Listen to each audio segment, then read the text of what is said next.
Why does your ex still keep in contact after breaking up? The answer is actually quite simple. It's not because they still love you, but because they want you at just the right distance. Not too close, yet not completely gone. What they want is for you to remain at a perfectly calibrated distance, neither too far nor too near, where you can help them pass time emotionally without feeling any pressure or responsibility. Your presence serves as a backup emotional outlet for them, a buffer zone during their transition period. They don't want to cut you off completely because they know that would be painful. Yet they've never seriously considered getting back together, having already decided not to commit again. This leads you to misinterpret signals. When they suddenly reach out, you think they still care. When they keep your contact information, you imagine they're leaving the door open for reconciliation. When they reply to your message, you eagerly respond, trying to rebuild the connection. But you soon discover their approach is only temporary. They're always hot and cold, immediately pulling back and leaving you hanging the moment you show emotional investment. When you move forward, they retreat. When you step back, they subtly approach again. They repeatedly lead you on, making you believe you still matter to them, unaware that you're just their painkiller when their emotions are unbalanced. This isn't love, it's control.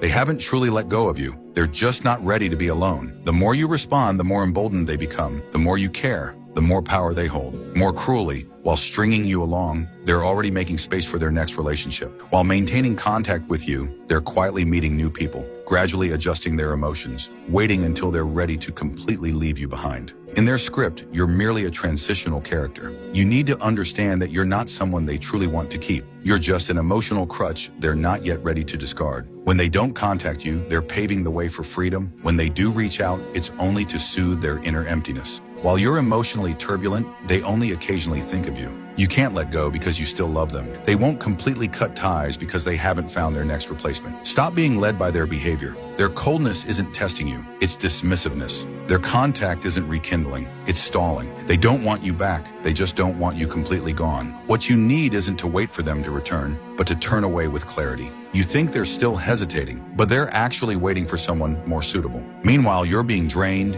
used, and slowly stripped of your dignity. True retaliation isn't desperate persistence or begging, but extracting yourself starting now and reclaiming your power. They think you'll never leave, but you need to show them that the person they once led around has finally awakened. Their hot and cold behavior is just a paper tiger made of selfishness and fear. Selfish in keeping their options open, afraid of not finding someone better. If you remain trapped in their emotional scheme, you'll never turn the tables. But once you see through it all and regain control of the pace, you'll realize that what truly breaks the pattern isn't their attitude, but your refusal to play along. When you become clear-headed, they lose control. When you pull away, they panic. Stop leaving them a way back. Stop treating them as your only option. When you truly understand that you are the person most deserving of your care, their control will fail and your life will begin anew.